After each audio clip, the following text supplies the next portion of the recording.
When I was little, I thought my parents were perfect.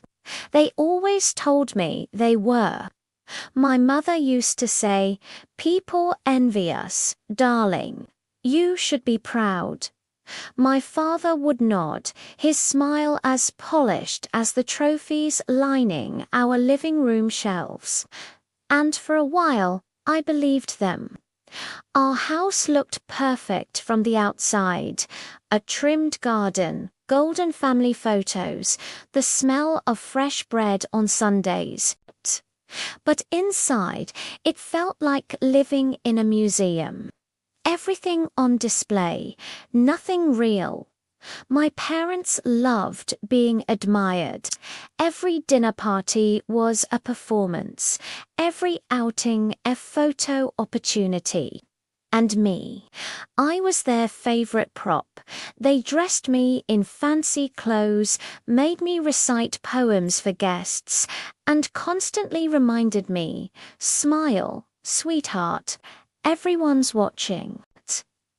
But the moment the guests left and the cameras were off, the warmth vanished.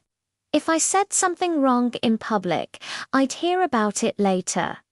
"Do you realize how embarrassing you were?" My mother would hiss. My father would add, "You make us look like bad parents. Don't you care about this family?"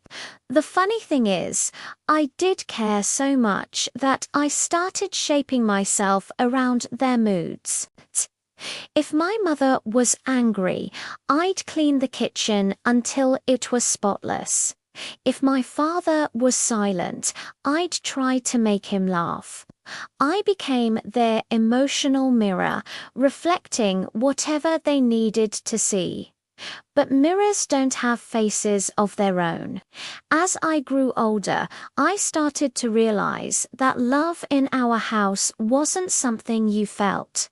It was something you earned. And the price was always me. In high school, I got my first glimpse of what normal love might look like. My friend Lily's mum hugged her for no reason. She listened, even when Lily cried about small things. I remember standing in their kitchen once, watching them bake cookies, laughing as flour covered their hands. I felt like I was watching a foreign movie, one I could never be in. When I got home that night, my mother asked why I smelled like sugar. I told her I was at Lily's. Her eyes narrowed. "Oh, you prefer her mother to me now." I tried to laugh it off, but she didn't. That night, she didn't speak to me. The silence lasted 3 days. My father told me, "You hurt her feelings. You should apologize." And I did, because that's what I'd been trained to do, make them feel better, no matter how much it hurt me. Years went by. I got into college, my dream school.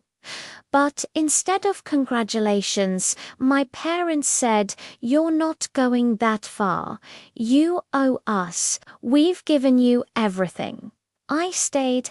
I studied locally, came home every night, cooked dinner, and listened to my mother complain about how no one appreciated her sacrifices.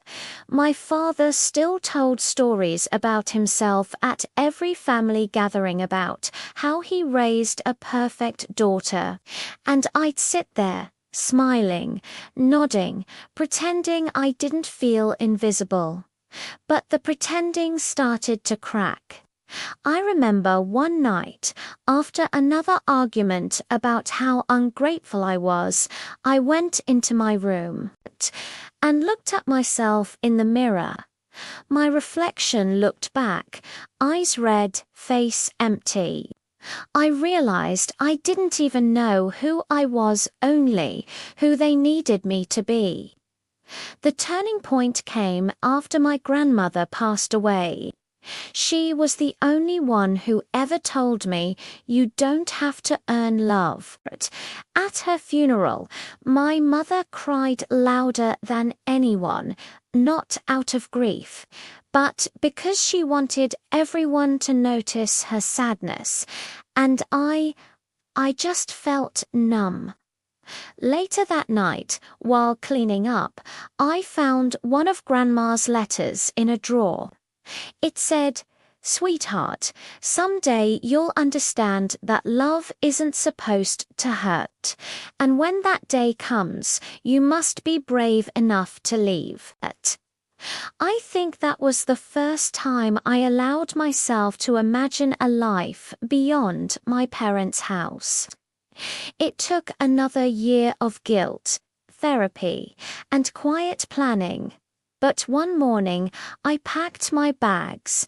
My mother cried, called me selfish. My father said, "After all we've done for you." And for the first time, I said something I'd never said before. "You did those things for yourselves."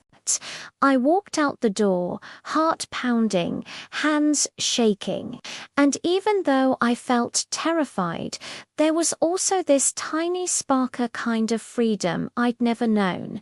It wasn't easy. I second-guessed myself for months. I'd hear their voices in my head. "You'll never survive without us. No one will love you like we do." But slowly, the silence that used to scare me became peaceful. I started to learn what I liked: music, reading, long walks at night. I started saying no without feeling like I'd committed a crime. And little by little, I began to see my reflection again, not as their mirror, but as me. Sometimes people ask me, "Do you still talk to your parents?" The truth is, sometimes they still try to guilt-trip me, still play the same games.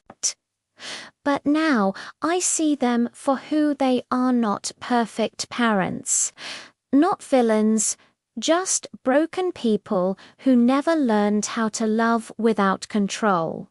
And maybe that's sad. But it's also freeing, because I finally learned that love isn't something you prove.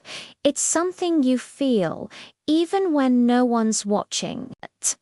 So if you grew up with parents who made you feel small, who only saw you as their reflection, please remember this: you are not the mirror. You are the light.